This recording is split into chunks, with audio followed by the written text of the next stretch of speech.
Hallelujah. Praise the Lord, praise the Lord, praise the Lord. భయము ద్వారా విజయము సాధించలేకపోతున్నాము అంట. భయము ద్వారా విజయం పొందలేకపోతున్నాము అని మనం చూద్దాము. భయము ద్వారా విజయం సాధించలేకపోతున్నాము. భయపడువాడు ప్రేమలో పరిపూర్ణుడు ఇంకనూ కాలేదు అని మనకి తెలియజేయబడుతుంది వాక్యము. ప్రియ సహోదరి సహోదరుడా, ఎవరైతే భయపడతారో వాడంటే ఇంకా ప్రేమలో, దేవుని యొక్క ప్రేమలో పరిపూర్ణుడు కాలేదు అంట. ప్రియ సహోదరి, దేవదూతలు వారితో మీరు భయపడవలదు. ఎవరికి? లూకా శుభవార్తలో మనకి చెప్తున్నారు 8వ అధ్యాయము 22-25. దేవదూతలు వారితో మీరు భయపడకుడి, సిలువ వేయబడిన యేసును మీరు వెతుకుచున్నారు. ఆయన పునరుత్థానముడు అయ్యను, ఇక్కడ లేడు. వచ్చి ఆయనను ఉంచిన స్థలము చూడుడు. మీకంటే ముందుగా గలిలయకు వెళ్ళుచున్నాడు. తాను చెప్పినట్లే ఆయనను అచ్చట చూచెదరు అని చెప్పెను. వారు ఆశ్చర్యముతోనూ భయముతోనూ బయటికి వచ్చి అచ్చట నుండి పరిగెత్తిరి. వారు భయపడినందున ఎవరితో ఏమీ చెప్పలేదు. యేసుక్రీస్తు ఉత్థానమైనప్పుడు అక్కడ శిష్యులు, మగ్దలేని మరియమ్మ, మరి వీరందరూ ఉన్నారు సమాధి కాడ. అప్పుడు దేవదూతలను చూసి వారు భయపడి ఏమంటున్నారంటే, దేవదూత వారితో మాట్లాడుతుంది, మీరు భయపడకుడి, సిలువ వేయబడినట్టు యేసుక్రీస్తుని మీరు వెతుకుచున్నారు కదా. సమాధి దగ్గరికి వచ్చి యేసుక్రీస్తుని వెతుకుచున్నారే, ఆ యేసుక్రీస్తు పునరుత్థానం అయ్యాడు, ఇక్కడ లేడు.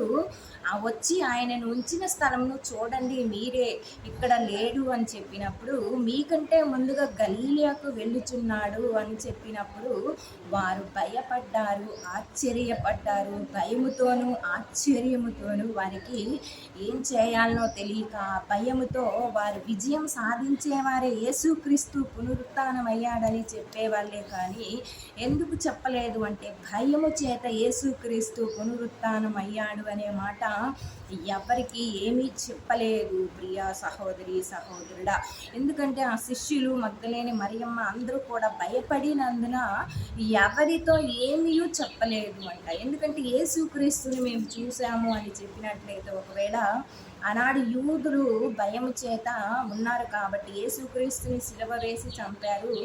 ఆయన కూడా ఒకవేళ ఆయన ఉత్థానం అయ్యాడని వీరు విశ్వసించినప్పటికీ మనసులో, కానీ భయము ఆశ్చర్యము రెండూ కలిగి, యేసుక్రీస్తు ఉత్థానం అయ్యాడా అనేది ఒక ఆశ్చర్యము, యేసుక్రీస్తు ఉత్థానం అయ్యాడా అనేది ఒక భయము చేత, యూదుల భయము చేత వాళ్ళు ఎవరికి ఏమీ చెప్పలేదు. భయము చేత వారు విజయము సాధించలేకపోయి. ఒకరోజు యేసు శిష్యులతో పడవనెక్కి సరస్సు ఆవలి తీరమునకు పయనమయ్యి వారు పోవుచుండా పడవపై యేసు నిద్రించుచుండెను. కానీ అంతలో గాలి వాన వీచినందున పడవ నీటితో నిండి పెద్ద ప్రమాదమునకు గురి అయ్యాను. అప్పుడు వారు యేసుతో నిద్ర నుండి మేలుకొల్పి, ప్రభు, మేము నశించిపోవచ్చున్నాము అని మేల్కొలిపిరి. అప్పుడు అలలను గద్దింపగా అవి నిలిచిపోయి ప్రశాంతత కలిగిన. యేసు, మీ విశ్వాసం ఎక్కడా అని వారితో అనెను. అప్పుడు వారు భయపడుచు ఆశ్చర్యముతో, గాలియు అలలు సహితము ఈయనకు లోబడుచున్నవి, ఈయన ఎవరో అని ఒకరితో ఒకరు చెప్పుకొనసాగిరి. ప్రియ సహోదరి సహోదరుడా, అక్కడ ఉంది యేసుక్రీస్తువే. ఆ యేసుక్రీస్తుతో భుజించారు, యేసుక్రీస్తుతో సహవాసం కలిగారు, యేసుక్రీస్తుతో నడుస్తున్నారు, యేసుక్రీస్తుతోనే స్వయముగా ఉన్నారు. కానీ ఎప్పుడైతే పడవపై గాలి, తుఫాను, అలలు ప్రారంభమయ్యాయో అప్పుడు వారు భయపడట చేత, ఆ యొక్క భయానికి గురవ్వటం వలన వారు ఏం చేశారంటే, యేసుక్రీస్తుని మేలుకొలిపి, ప్రభు ప్రభు, మేము నశించిపోవచ్చున్నాము అని పిలిచారు.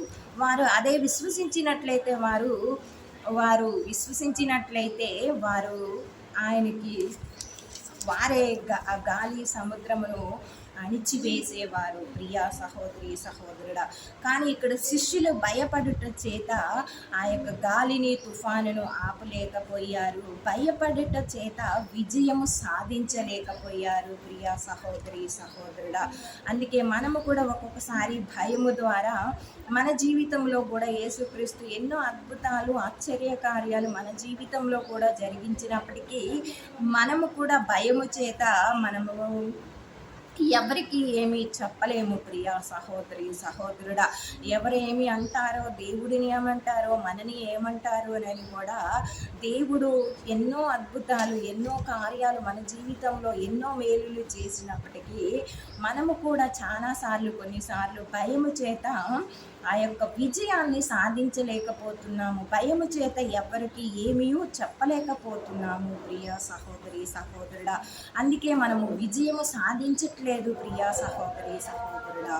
అందుకే మనం ఈనాడు భయమును వీడి దేవుని యొక్క గొప్ప కార్యములను మనము వెల్లడి చేయాలి, విజయాన్ని సాధించాలి అని చెప్పబడుతుంది. ఆమేన్.